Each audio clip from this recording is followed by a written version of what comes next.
Hello weavers, നമുക്കിന്ന് പാലക്കാടൻ സ്റ്റൈലിലുള്ള മുളക് വറുത്ത പുളി എങ്ങനെയാണ് ഉണ്ടാക്കുന്നതെന്ന് നോക്കാം. ഇത് പണ്ടുള്ള ആൾക്കാരെല്ലാം ഉണ്ടാക്കുന്ന ഒരു പുളിയാണിത്. അതിന് വേണ്ട ഇൻഗ്രീഡിയൻസ് എന്തെല്ലാമാണെന്ന് വെച്ചാൽ കുറച്ച് ചെറിയ ഉള്ളി തന്നെ വേണം, സവോള എടുക്കാൻ പാടില്ല. ചെറിയ ഉള്ളി ഒരു 10-15 ചെറിയ ഉള്ളി ഇതേമാതിരി തൊലിയെല്ലാം കളഞ്ഞ് നേരെയാക്കി എടുത്തിട്ടുണ്ട്. പിന്നെ അതിലേക്ക് വറ്റൽമുളക് വേണം. വറ്റൽമുളക് ഒരു 8-10 വറ്റൽമുളക് വേണം. നമ്മൾ മുളക് വറുത്ത പുളി എന്നല്ലേ പറയണത്. 8-10 വറ്റൽമുളക് വേണം. ഉപ്പ് വേണം. കരിവേപ്പിൻ്റെ ഇല വേണം. പിന്നെ പുളി വേണം, വാളംപുളി. ഇതാ ഒരു ഉരുള ഇത്ര പോകുന്ന ഒരു നാരങ്ങ വലുപ്പത്തിലുള്ള പുളി എടുത്തിട്ടുണ്ട്. പിന്നെ കടുക് 1 സ്പൂണ്, പിന്നെ അരിമണി 1 സ്പൂൺ എടുത്തിട്ടുണ്ട്.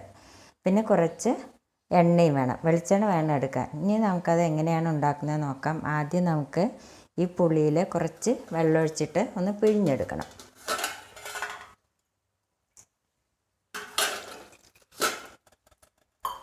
പിന്നെ നമുക്ക് ഈ ഉള്ളി ചെറുതായിട്ടൊന്ന് അരിഞ്ഞെടുക്കണം.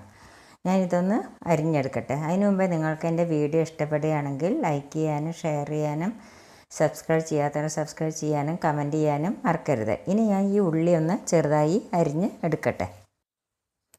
ഇപ്പം ഞാൻ ചെറിയ ഉള്ളി കണ്ടില്ലേ, ഇതേമാതിരി ഞാൻ ചെറുതാക്കി നുറുക്കിയെടുത്തിട്ടുണ്ട്. പിന്നെ വറ്റൽമുളക് കണ്ടില്ലേ, ഇതേമാതിരി ഇങ്ങനെ പൊട്ടിച്ചെടുത്ത് വെച്ചു.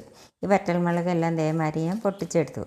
ഇനി എന്താ നമ്മൾ ചെയ്യേണ്ടതെന്ന് വെച്ചാൽ ഒരു ചീനച്ചട്ടി അടുപ്പത്ത് വെച്ചു. അതിലേക്ക് നമുക്ക് കുറച്ച് വെളിച്ചെണ്ണ ഒഴിച്ചു കൊടുക്കാം. ഈ മുളക് വറുത്ത പുളി നമ്മൾ വെളിച്ചെണ്ണയിൽ മാത്രമാണ് ഉണ്ടാക്കുക.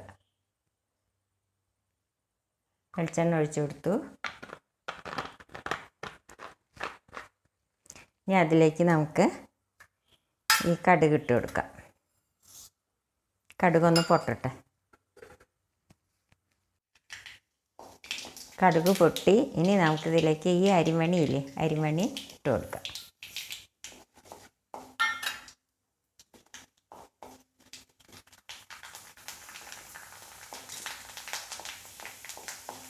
അരിമണിയും പൊട്ടി. ഇനി നമുക്ക് ഈ കരിവേപ്പിൻ്റെ ഇല ഇട്ട് കൊടുക്കാം.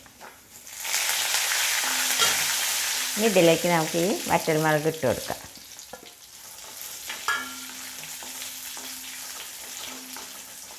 ഇതൊന്ന് മൂക്കട്ടെ. വറ്റൽമുളക് മൂത്ത് കഴിഞ്ഞു. ഇനി നമുക്ക് ഇത് അധികം മൂക്കാൻ പാടില്ല. ഇനി നമുക്കിതിലേക്ക് ഈ ഉള്ളി ഇട്ട് കൊടുക്കാം.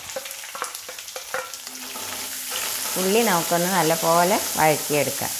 അത് ചുമന്ന കളറാവാൻ പാടില്ല, നല്ലപോലെ ഒന്ന് വഴന്നാൽ മതി. ഈ വറ്റൽമുളകിൻ്റെ എരിവാണ് ഇതിൽ ഉണ്ടാവുക. ഇത് നല്ലപോലെ ഒന്ന് വഴറ്റിയെടുക്കട്ടെ.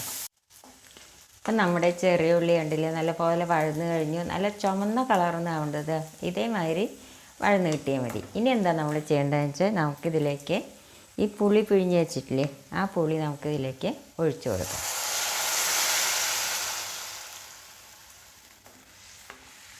ഇതിലേക്ക് നമുക്ക് ഉപ്പിട്ട് കൊടുക്കാം. കുറച്ചും കൂടി വെള്ളം ഒഴിച്ച് കൊടുക്കാം. പുളി നിങ്ങളുടെ പുളിക്കനുസരിച്ച് വേണം നിങ്ങൾ ചേർക്കാനായിട്ട്. ഇനി ഇത് നല്ലപോലെ ഒന്ന് തിളയ്ക്കട്ടെ.